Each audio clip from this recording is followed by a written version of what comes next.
As the Sahaba Kiram radiyallahu ta'ala anhum, they are the Me'yar-e Iman.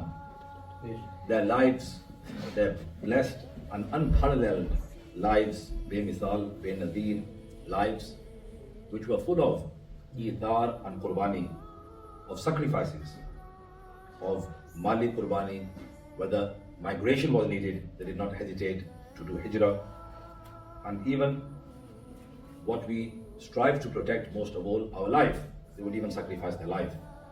So this is what it means that Tujh pe sadqe, Tere mehboob pe qurban rahe.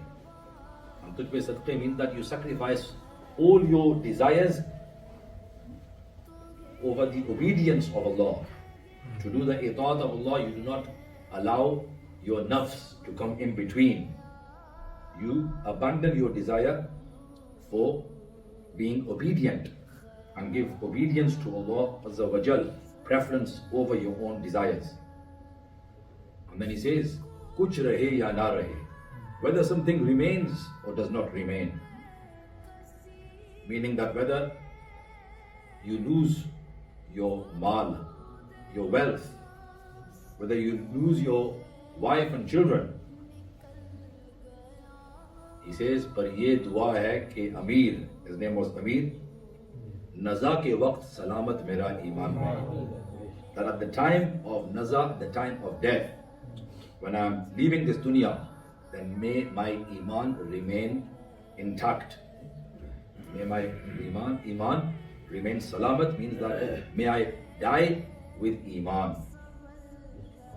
And this is the instruction given to us by Allah subhanahu wa ta'ala, that do not die except in the state of being a Muslim. فَلَا تَمُوتُنَّ إِلَّا وَأَنْتُمْ مُسْلِمُونَ. So, this is what we need to reflect on and understand. And on the Day of Judgment, it is mentioned that no friend will help another friend, and they will be seeing their other friends. It is mentioned in Surah Al-Ma'arij. وَلَا يُسْأَلُ حَمِيمٌ حَمِيمًا يُبَصَّرُونَ. They will be seeing them. يَوَدُّ الْمُجْرِمُ. The criminal, meaning the non-believer and the criminal, he will wish لَوْ يَفْتَدِي مِنْ عَذَابِ يَوْمِئِذٍ بِبَنِيهِ وَصَاحِبَتِهِ وَأَخِيهِ وَفَصِيلَتِهِ الَّتِي تُؤْوِيهِ وَمَنْ فِي الْأَرْضِ جَمِيعًا ثُمَّ يُنْجِيهِ كَلَّا. Which means that the mujrim, the criminal, he will wish on that day, when he will be questioned, to give as ransom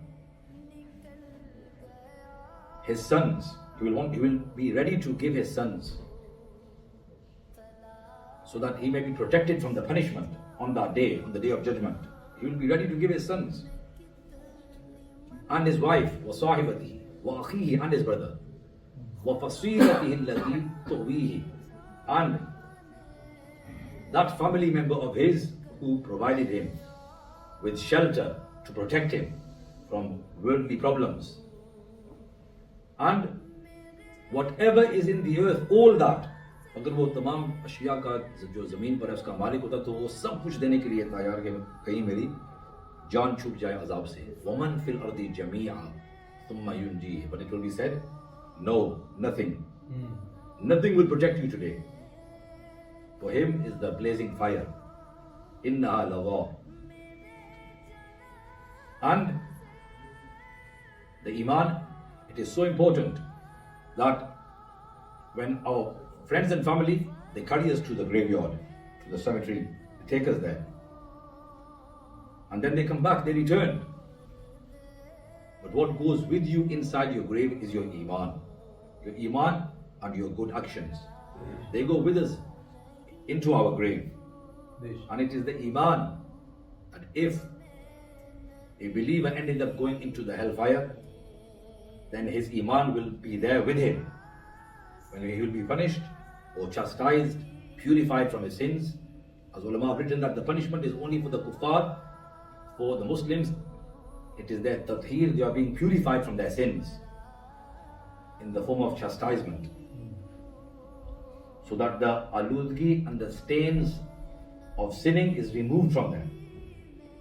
So the Iman will even go with them in the hellfire, and it will be because of the Iman that they will be removed from the hellfire and then eventually go into Jannah, into paradise. So this shows and demonstrates that there is no greater treasure,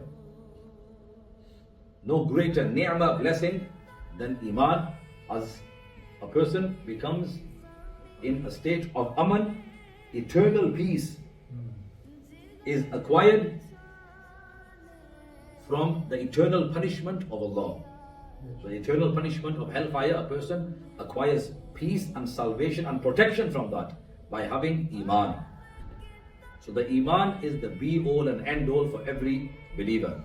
It should be the most important blessing and the dearest to us.